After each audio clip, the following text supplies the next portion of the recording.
Today's second reading, St. Paul says, "Do not conform yourselves to this age, but be transformed by the renewal of your mind, that you may know what is good, pleasing, and perfect."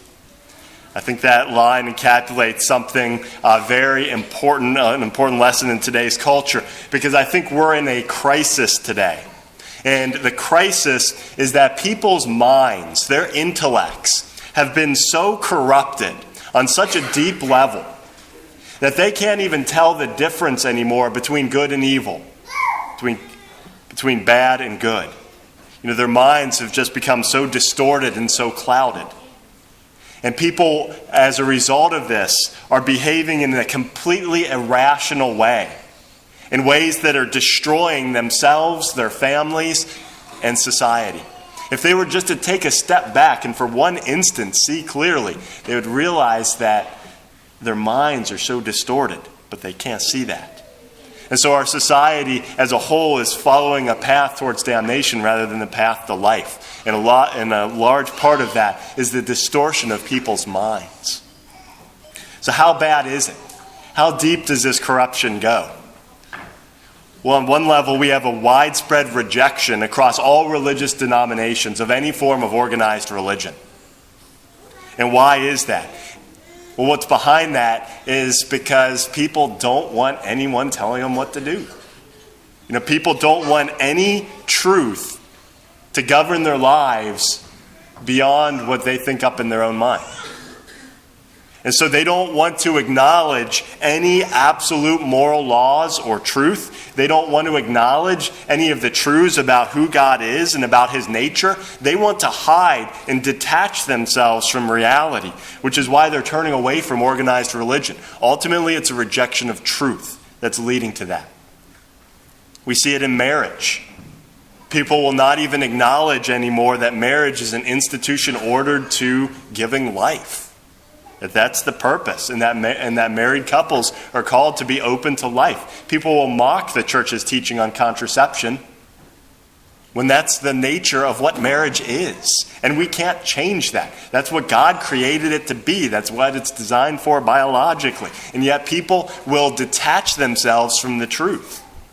We see it with euthanasia. State by state, euthanasia is being legalized. And Ohio has been targeted as the next state that activists are working to get euthanasia legalized. And people will not acknowledge the reality that human beings do not create life. Life is not in our authority. We did not create life, and we do not have the authority to take life away. That is not within human authority. And yet people's minds are so distorted that they think that they have that right. Even in the case of suffering, life belongs to God. It is a gift from God, and human beings are not the ones who have authority over life and death. We're to a point now where human beings can't even agree on the very basic and most fundamental truths. Probably the very first thing that was said when you were born was probably, "It's a boy," or "It's a girl." We're not so sure anymore. We can't even acknowledge that. How distorted have people's minds become? And when people detach themselves from reality, they end up living in a world of illusions, which is psychologically and spiritually devastating when they detach themselves from the truth. And even the most fundamental, basic truths of nature are being twisted. How are we supposed to ever agree on higher truths about morality necessary for society to flourish, or about the nature of God, if we can't even establish the most fundamental truths of man and woman? So what's the source of this corruption of our intellects? Well, it goes back to the fall. We have a fallen intellect, and there's three different ways in which our intellects can become corrupted, or a combination of the three. The first is ourselves. We can corrupt our own intellects. If we reject the truth, if in our mind we make a rejection of the truth, we ignore it, we find it inconvenient or don't like it, so we ignore it, then we can corrupt our own way of thinking. And if we behave in immoral ways, eventually our own minds will be twisted through our own actions. The second thing is the world around us. If we surround ourselves with corrupt influences, Whether it's our friends or the people we're interacting with, whether it's the media, television, movies, whether it's the things that we access on the internet, if we surround ourselves with influences that corrupt our way of thinking, then that's going to be a large part of it. And the third way that our intellects can be corrupted is through demonic influence. We see that in today's gospel. Christ announces that he's going to suffer and die. That's his plan of redemption. And Peter steps up and says, no. And Christ responds, get behind me, Satan. Peter had fallen to a temptation of the demonic. When we say temptation, the forces of darkness not only can tempt us to sin, but they can also plant thoughts directly in our mind which corrupt our view of the truth. And that's probably what was going on in today's gospel, and that can certainly happen with us as well. So how are our minds renewed? St. Paul says, do not conform yourselves to this age, but be transformed by the renewal of your mind. How is it that our minds are renewed? The first what is what we do on an individual level, and that's the virtue of faith. The Catechism, paragraph 143, defines faith, saying, by faith, man completely submits his intellect and will to God. With his whole being, man gives his assent to God, the revealer.